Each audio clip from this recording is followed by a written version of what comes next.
The best share, ये है आज की इंग्लिश की शॉर्ट स्टोरी। हिंदी में करेंगे इसको ट्रांसलेट। इस स्टोरी की हेल्प से आप इंग्लिश के हर एक स्ट्रक्चर को बारीकी से सीख पाएंगे और समझ पाएंगे। इसके साथ ही साथ कई सारे इंग्लिश के नए वर्ड मीनिंग भी यहाँ पर आप सीखेंगे और जो ग्रामर का पार्ट है उसको भी यहाँ पर कवर करेंगे। तो चलिए स्टार्ट करते हैं। The best share. शेयर का मतलब होता है हिस्सा। ठीक है, हिस्सा। यहाँ पर शेयर नाउन है और बेस्ट का मतलब होता है सर्वोत्तम।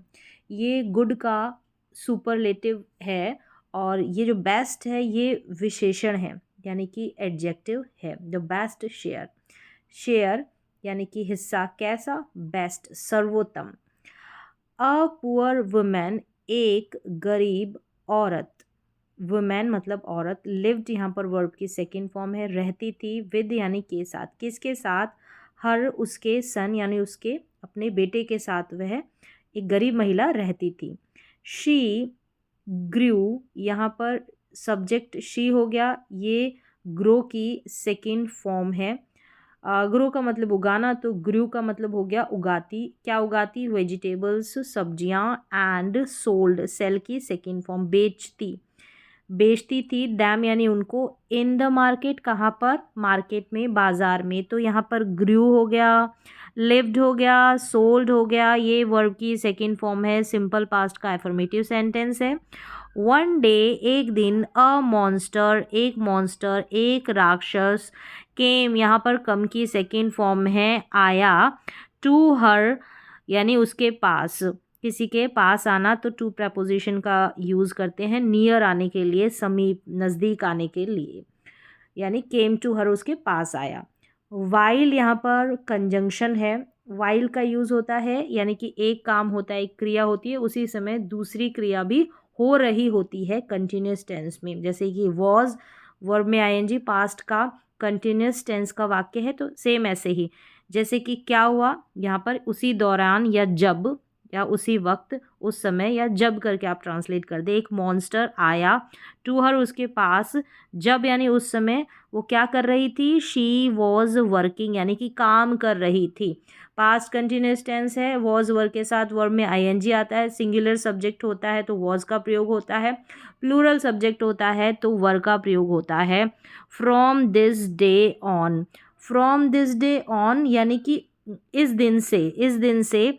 I will have, I will और हैव का यूज़ है। विल के साथ हैव का प्रयोग होता है। फ्यूचर में कोई चीज़ आपके पास होगी, विल हैव यानी पास होगा, ऐसे सेंस में विल हैव का use. I will have half of यानी आधा, ऑफ व्हाट यू यानी जो, यू ग्रो। यहाँ पर ये जो है सब्जेक्ट के बाद वर्ब की फर्स्ट फॉर्म है ग्रो। ये सिंपल प्रेजेंट टेंस में ही वाक्य बना है। दो वाक्य यहाँ पर आप देख रहे हैं कि मेरा होगा जो तुम उगाओगी, हेयर यानी कि यहाँ, जो तुम उगाओगी उनमें से आधा क्या? मेरा होगा, जो उगाओगी। तो देखने पे ये दोनों ही फ्यूचर टेंस में, जैसे गा गेगी से वाक्य की एंडिंग होती है, सेम वैसे हो रही है। लेकिन यहाँ पर देखेंगे ये विल का विल प्लस हैव यानी विल के साथ हैव लगा है। स्टेट ऑफ पोजेशन, किसी के पास कुछ होगा फ्यूचर में, तो ये फ्यूचर में, फ्यूचर इंडेफिनिट टेंस में बनेगा। और इसके बाद में जो ये वाक्य है यू के बाद लगा है ना, ये ग्रो, ये सिंपल प्रेजेंट टेंस में वाक्य बनेगा। लेकिन इसकी जो एंडिंग होगी सेंटेंस की, यानी उगाओगी, फ्यूचर का सेंस दिखाई देगा लेकिन सेंटेंस ऐसे ही बनेगा। ये सिंपल प्रेजेंट टेंस का वाक्य हो गया।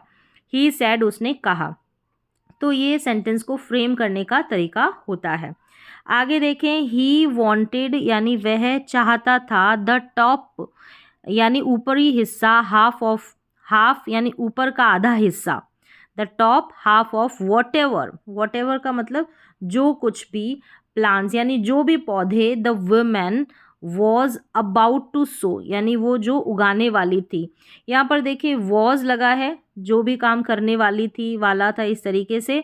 और ये अबाउट यानी अबाउट यहाँ पर सेंस देता है कि जल्दी ही वो जो उगाने वाली थी। टू सो यहाँ पर इन्फिनेटिव है, तो वॉज के बाद में टू सो इन्फिनेटिव आता है। और इसी काम को अगर जल्दी करने वाली थी तो अबाउट प्रपोजिशन का बीच में यूज हो जाता है, जो भी वो उगाने वाली थी।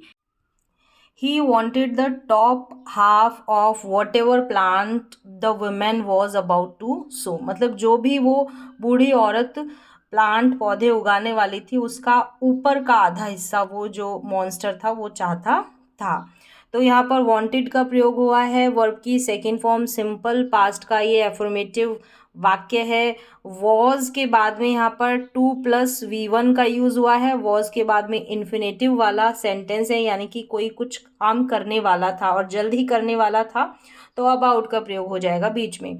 शी प्रोमिस्ड, उसने वादा किया, ये वर्ब की सेकेंड फॉर्म है। क्या वादा किया? टू गिव, देने का। ठीक है, यहाँ पर 2+V1 का यूज है, यानी टू के साथ बेस फॉर्म है, ये वर्ब की फर्स्ट फॉर्म भी कह सकते हैं आप। तो ये इन्फिनेटिव है, टू के साथ V1 का यूज होना। उसने वादा किया, क्या वादा किया? टू गिव, देने का, हिम, उसे, वॉट ही वॉन्टेड, जो वो चाहता था। वॉन्टेड यहाँ पर वर्ब की सेकेंड फॉर्म है। And went home, and went home, वादा करने के बाद वो चली गई, घर चली गई। एंड वेंट होम गो की सेकेंड फॉर्म है ये। शी टोल्ड, उसने बताया, हर सन, यानी अपने बेटे को उसने बताया, अबाउट के बारे में।